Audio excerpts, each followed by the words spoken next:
What's up, guys? I'm going to be showing you how to tap your M54 block for M12 studs. That way you can chase big power numbers and not lift the head. So I'm going to jump right into it and show you some of the supplies that you're going to need to do this. First thing you got to do is obviously pick out the stud that you're going to be using. I recommend these. Not showing up that clear, but these are ARPs. Here's the part number if you want to order them. They're ARP 2000s M12s. They're not undercut, so they're the full width throughout, so they're even stronger. A lot stronger than those other aftermarket kits that they sell, because these are actual ARP 2000s, which are stronger than the 847s that they sell. Make sure you get the thin color nut. So here's the part number for that. The reason being is that if you get the regular ones that are a lot wider, you run the chance of them potentially hitting the spring, the valve springs. So you don't want that to happen. Next, you're gonna need some Scotch tape or just painter's tape. Couldn't find any cutting fluid, so I'm just using this dry lube, I guess. M12 1.75 tap. Also comes with the drill bit. It's I think 10.2 millimeter. You're gonna need a counter bore bit, so you're gonna need this larger 30 seconds drill bit. That way you can counter bore before tapping. Some hardware, just M10 by 1.5, so you can bolt these brackets in. I actually have a 3D printer and I made these, so this would be the first step. You put these in here, clamp them to the block. See how nice that fitment is? Very tight tolerances. And then boom, perfectly perpendicular. So once you get that done, you switch over to this plate. Just do the same process, blah, blah, blah. But this time, you're going to be using your counter bore. Drill through that, same thing. So you get that, take that out, and get your tap, and get it started. You'll get to a point where this is too long and the tap can't go all the way through. So this is why I made this one. It's more shallow, so that way you can go deeper into the block and thread it all the way through. And that should be it. So I just wanted to talk about real quick why you should do this mod, or maybe why it might be the right choice for you. So these are the OEM head bolts. Pretty good. They lasted until I think I turned up the boost to 16 psi and started pressurizing the cooling system, so I could tell that the head bolts were stretching under boost. They're actually 12.9 grade, so they're pretty decent bolts, but they're M10s, and then once you start pushing more boost, they just stretch, right? So I decided to go with the popular plug and play option, the VQ main stud. I think they're ARP 840/70, so I think they're like the weakest of ARP studs that they offer, right? Still better than this over here.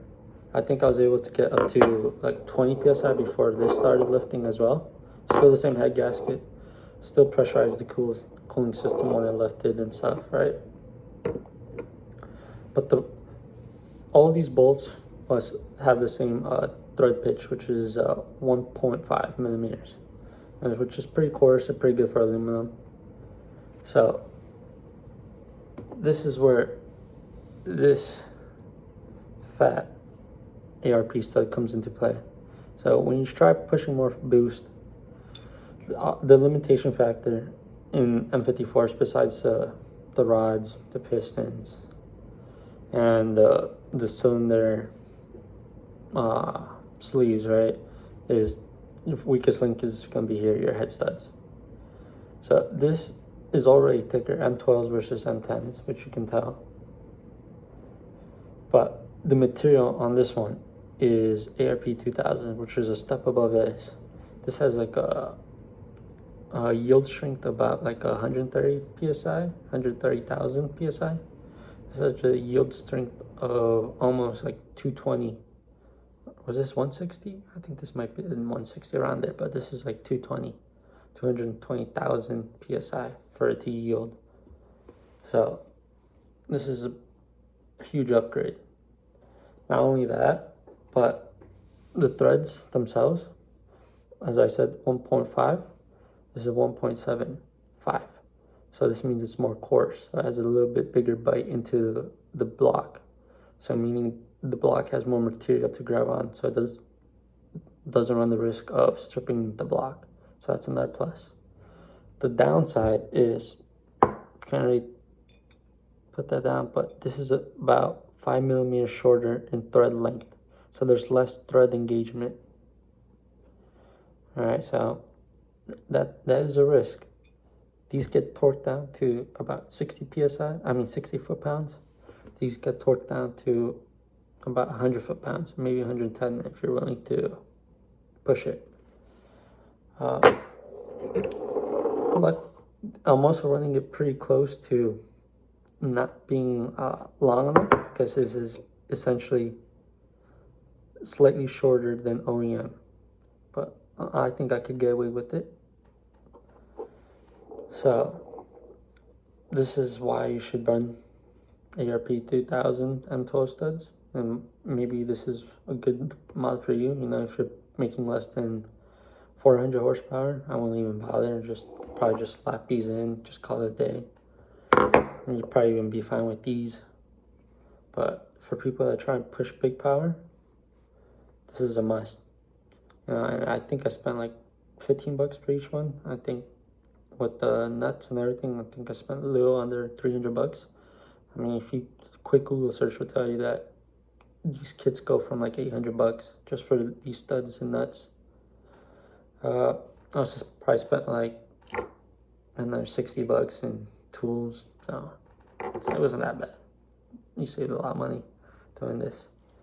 Also want to talk about these adapters that I made, or these drilling guides. I mean, if you go online, you could probably find them for like 600 bucks, like the metal versions. But those are for if you're going M12 1.5. Believe it or not, depending on the thread pitch, that also changes the small diameter of the hole that you're gonna drill for your tap. So for example, pretty sure since it's a 1.7, you use a 10.2 millimeter drill bit versus a 1.5. You use trying to remember off the top of my head, a 10.5 millimeter drill bit, so slightly bigger because there's less thread biting into the block, so it's less deep, I guess, you know. So even if you got those, you'll have some play with the drill bit, so you might end up going in crooked, but is it noticeable? No, you know, the hole's already drilled, so it basically self-aligns. But I made these using just a caliper, taking measurements, and a 3D printer. So this is the first one. This is tap out the hole, counter bore. The counter bore is a big one. I see a lot of people skip this step. Do not skip the counter bore, all right? I see what a lot of people is tap all the way through. Drill all the way through the hole, and then they tap the block from like the beginning of the deck surface, and they thread it all the way through. That is bad, because when you tap, not only you're changing the deck surface and probably making it not flat no more, you're also adding more strain on the deck, which is not good. More likely to crack if you do that. So the counter bore is a pretty big one. You know, you want it at least like 5 mil down, not a lot, because remember you're working with 25 millimeters of threads. So just 5 mil down, but save you a lot of headache, and make sure the deck is more flat and even. And that's just the right way to do it. So this is where the second one I made comes in. Goes in through, slightly bigger. And then this one's to tap all the way through. And that's pretty much it. So it's just a 3-step process. Didn't take long. Probably took me at most like 3 hours and then like another 5 hours to print. Pretty much should be it. Before we get started, make sure to clean your threads and tape off the block. You don't want any aluminum shavings falling into the cooling jackets or oil holes. Alright, so I'll see you later. Alright, first step is going to be your first plate, which is your guide for the drill bit. So we're going to be doing these holes. So we're going to align over here. Boom, boom, boom.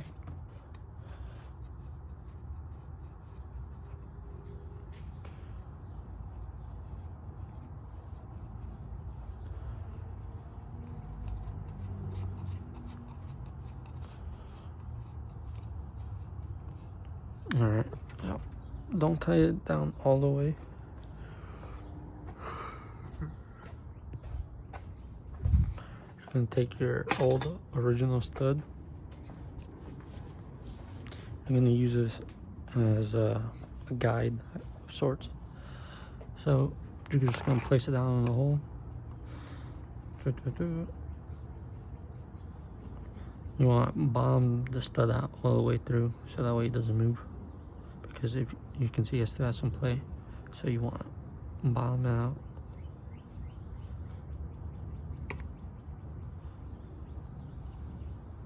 Alright. And then take your Allen key. Boom. Alright. Not sure if you can see that well on camera, but try aligning this jig so that it's like perfectly centered with the stud. So like right here, that's good. So you're gonna tighten these down.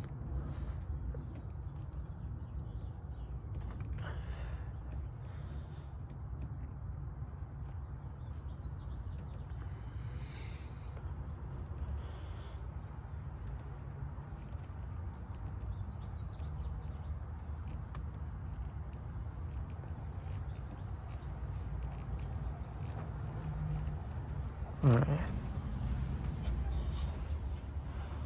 Next thing we're gonna do is tighten this down.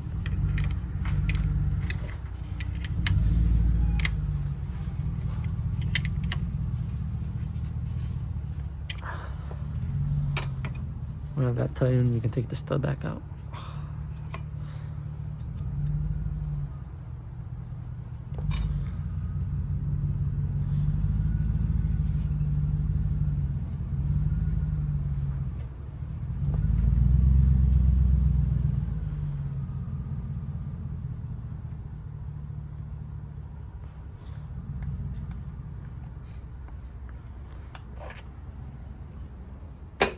Next, take a drill bit, clean it real quick.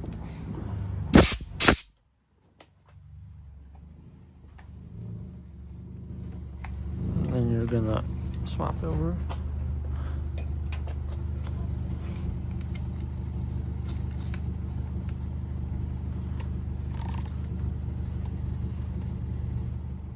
Alright, so I'm gonna be using this dry lube WD-40. Just spray a little in there, and then just some on the bit. Don't gotta go too crazy on it. The best way I found to do this is that sometimes they would jam, so I recommend building up some RPM, then going into it, because if you start from dead stop like this, it's just gonna torque over. So I just recommend building up some RPMs.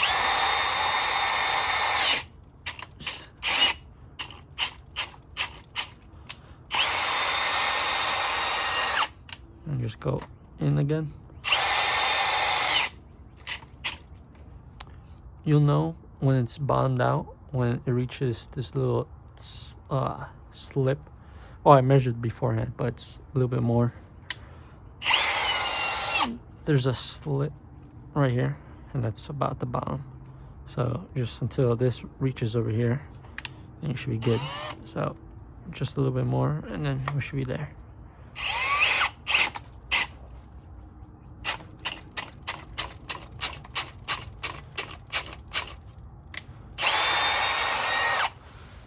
Also helps to blow in between passes.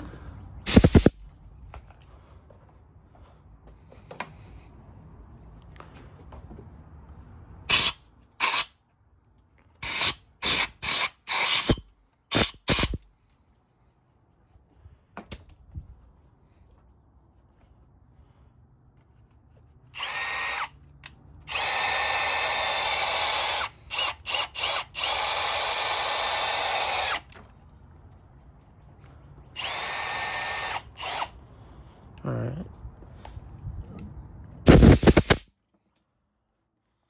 Moving on to the next one.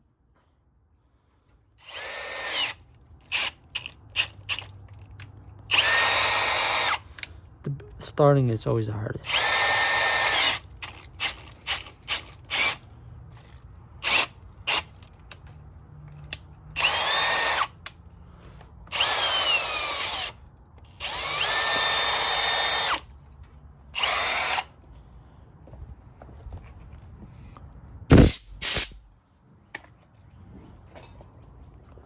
Blow out.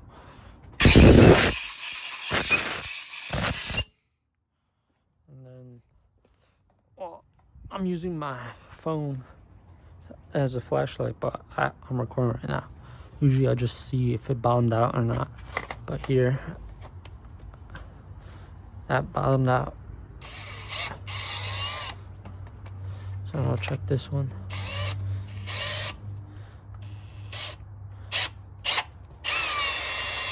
That bottomed out. And just for good measure, you see that where it just doesn't want to dig no more? That's because it ran out of threads, so now it actually has to bore through more material, so it just slides over the surface. So that's done. Pretty straightforward. That's not the hardest part. The hardest part is this part where you have to do the counter bore. So just take this off.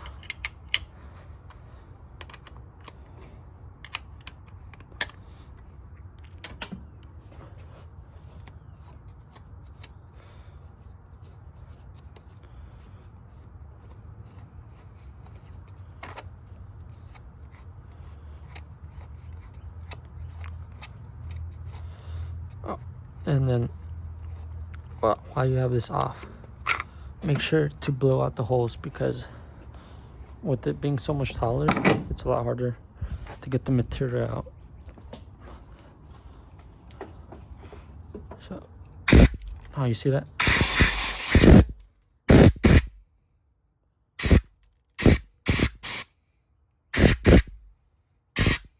Alright, just gonna double check real quick, make sure it's bombed out. I'm not sure if you can see that well. But you can see that one completely bombed out. This one as well is completely bombed out. So we're ready to move on to the next step. Alright, so now we know that's bombed out, we go and grab our second plate. It's not that one, it's this one. This bore is slightly bigger for the counter bore. Make sure you don't use the counter bore on the ones that are already counterboarded, if that makes any sense. So like, some of them are already counterboard for the guide pin. So you just gotta make sure that you're not drilling into one of those. So for like example, which one would be this one? Do you see how big that is? This has a guide pin. So you're gonna have to counterboard these two.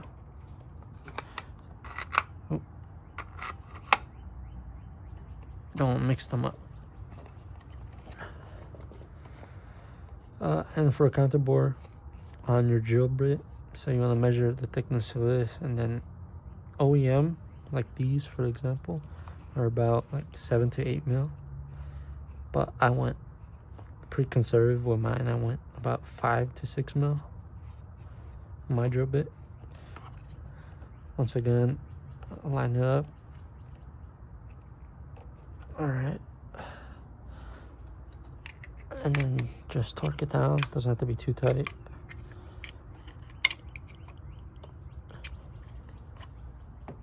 Alright, Alright, take your drill bit. See, have it marked out. This is probably the hardest step, but I've been pretty lucky. It was like butter. But the first few that I did, it would just jam and then try going in sideways because I gave this one a little bit more tolerance than I should have. But we'll see.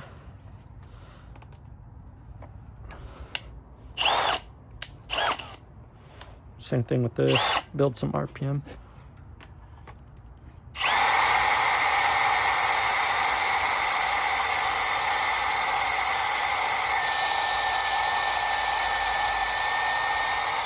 Beautiful. All right, so this one worked out pretty well.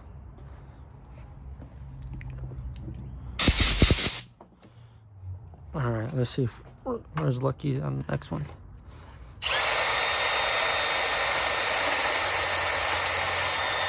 Just make sure only to go the depth of the tape when it reaches the top. So right there. Give it a little extra mil.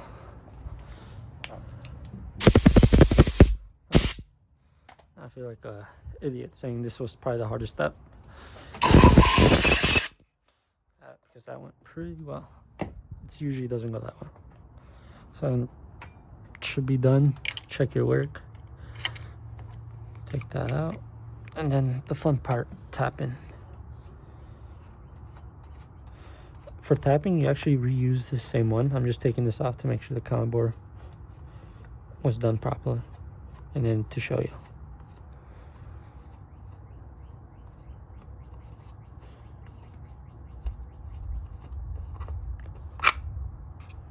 Oh yeah. That's beautiful. So if you can tell.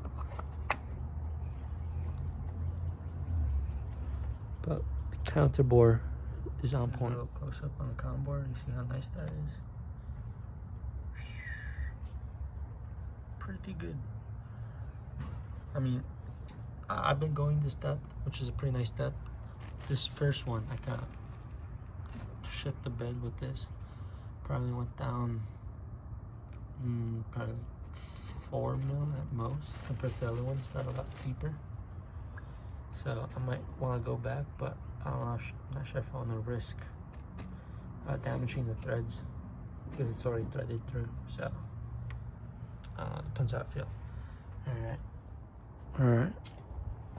I want to clean out the bore before you start tapping. Very important.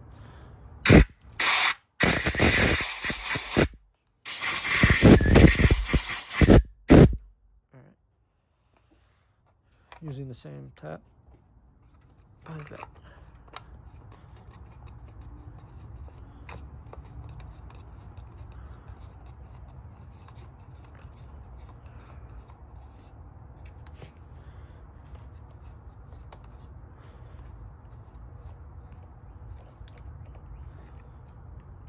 All right. Snug it down. The reason why we use that guide is because it's a lot taller. Because if I use the shorter version that I have, there's gonna be more play with it versus this longer one. So it gets it started pretty nice. So what I like to do is get some lube in there and just some on the threads themselves. I mean, don't push into the tap itself. Let it do its work. I made the mistake of doing that when I was tapping the head for the air intake plugs or whatnot, and it just came out pretty terrible. So just let it do its thing. Don't be afraid to muscle it. Now, the further away it gets, the more difficult it gets.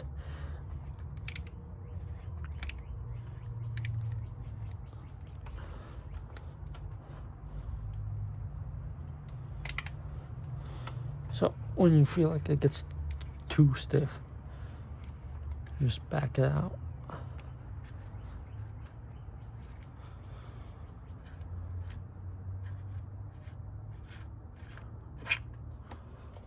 Clean out your threads.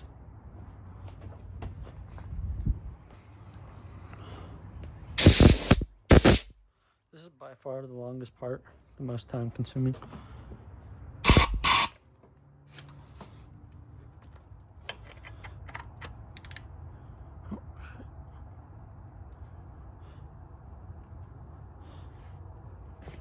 You know,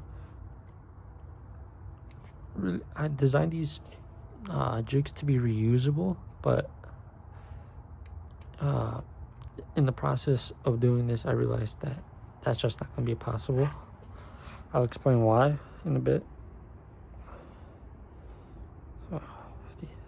These cheap tabs suck.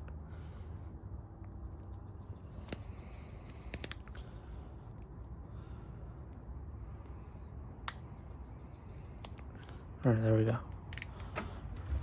Oh, but I was just saying, it's not going to be reusable solely because of the fact that you have them on two sides, right? So you keep going one back. So then this one, go to this one, and boom. What do you do then? Since these were designed for 10 mil, and this is by then it's going to be 12 mil M12s. So my goal or my plan is to take all these holes and just drill them out to 12 mil, and then they're no longer just gonna be reusable, but they'll get the job done.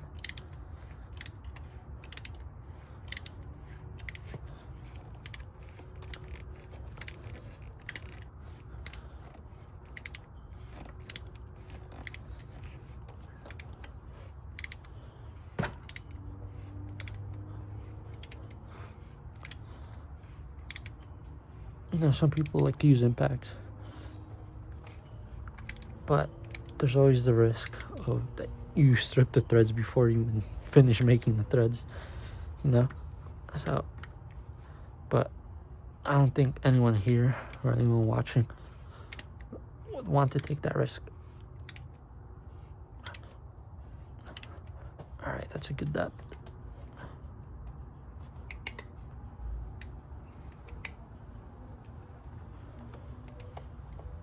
Alright, so I decided to save you all the time of watching me just tap for 10 minutes straight. We'll move on to the last part. So with this step, it was just basically getting the thread started, right? So now we essentially bombed out, but we still have more depth we can go and more threads we can add or tap. So that's where the second plate comes into play. Alright, swapping this out.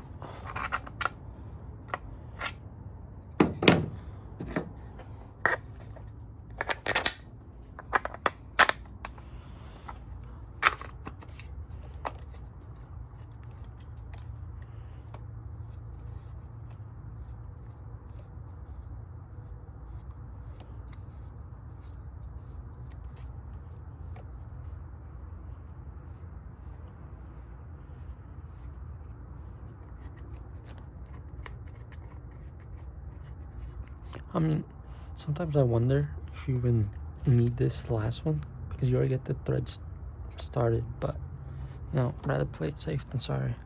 And especially on something like this, don't want to pull the engine out and buy a whole entire new different block. Now where the hell did that over here?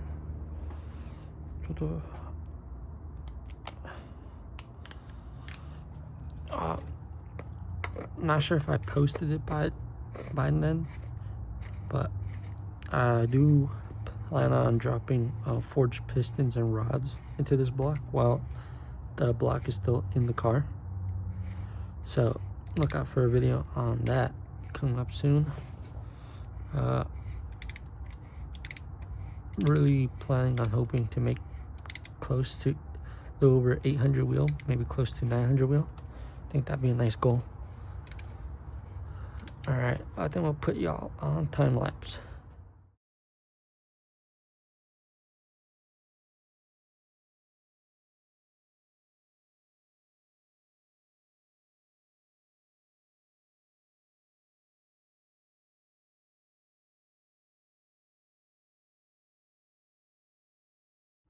All right, just like that. The studs are tapped in, sturdy. You know, they have the counter bore. Can't really tell on camera, but they got the counter bore perfectly perpendicular with the block. I mean, just look at that. That's pretty satisfying. Just, yeah, good luck trying to lift this side. All right, I'll talk to y'all when I get those other 6 done, and then that should be it. All right, here's the finished result. All 14 M12 studs in there. Pro tip for these last 2, remove this cover that goes over here for the firewall. It saves you a lot. I ended up breaking, I think, like 2 out of the 3 brackets.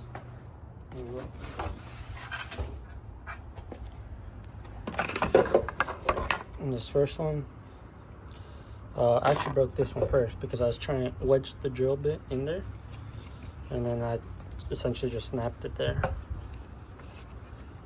So yeah, this one, I tried going back to this one because I didn't do the counter bore deep enough. So I went back and tried using this one. Bit the edge, twisted the drill in my hand, and then just snapped this. Was able to lower it. I think overall, to the naked eye, I mean, it's pretty much perfectly perpendicular, right? And then, especially since the threads, when you loosen them, they got a lot of play. So like essentially almost self-align, if that makes any sense. Just like factory, they have a ton of play, just like, not a ton, but some play like factory. You can see I went kind of crazy on some of the counter bores. Like this one's slightly lower than the rest. Should be about there, but I mean,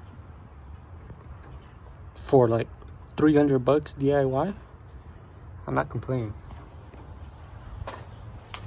So that's pretty much it. Just slightly different heights. Shouldn't matter that much.